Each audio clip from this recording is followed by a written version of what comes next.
Je m'appelle Andrés Gómez, je travaille en tant qu'informaticien dans le groupe Forvia où je suis délégué syndical CGT. Aujourd'hui, je vais vous parler de mon combat contre Forvia sur le sujet de la discrimination syndicale.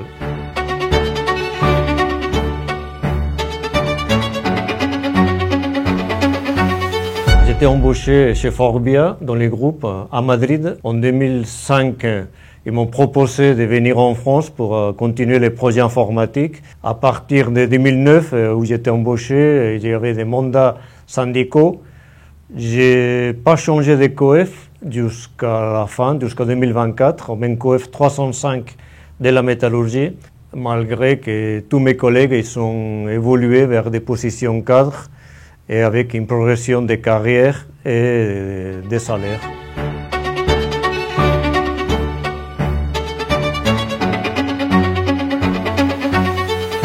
La direction, ça a toujours été contre la CGT, mais chez les ingénieurs, les cadres, les techniciens, ils ont essayé de mettre des bâtons dans les roues depuis le début. J'ai reçu des avertissements pour porter une chasuble CGT alors que j'étais en heure de délégation, de récupérer une consultation des salaires auprès des salariés.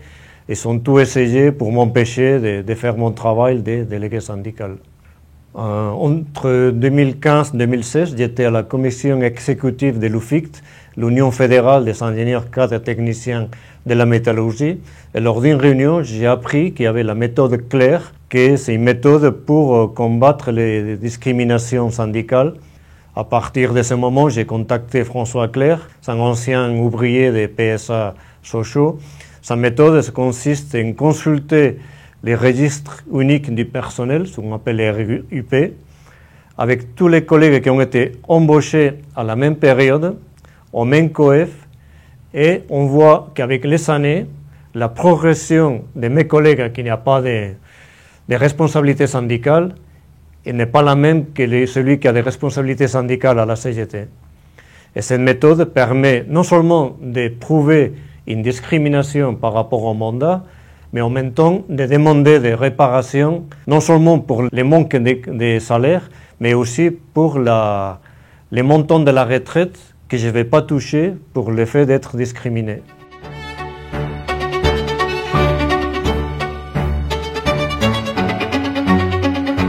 Alors, le 18 janvier 2024, la Cour d'appel de Versailles elle a décidé de condamner mon employeur, Forestia, du groupe Forvia, à me repositionner cadre et à établir mon salaire brut de 4 004 €.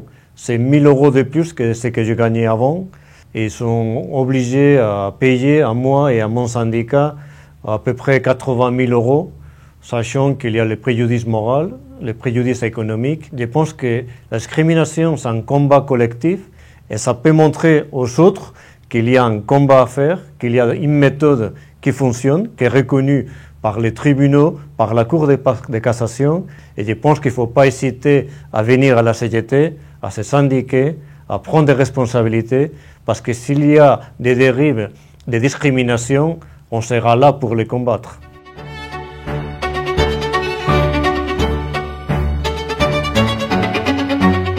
Oui, les salariés ICT, ce qu'on appelle les ingénieurs cadres et techniciens, ils ont toute la place à la CGT. La CGT, c'est un syndicat d'ensemble des travailleurs et la spécificité des cadres, des techniciens, soit sur les forfaits jours, soit sur les droits à la déconnexion. On sait comment faire, on a des outils pour combattre, on a nos propres revendications et il ne faut pas hésiter à venir à la CGT parce qu'on a tout ce qu'il faut pour mener un combat collectif face à la direction.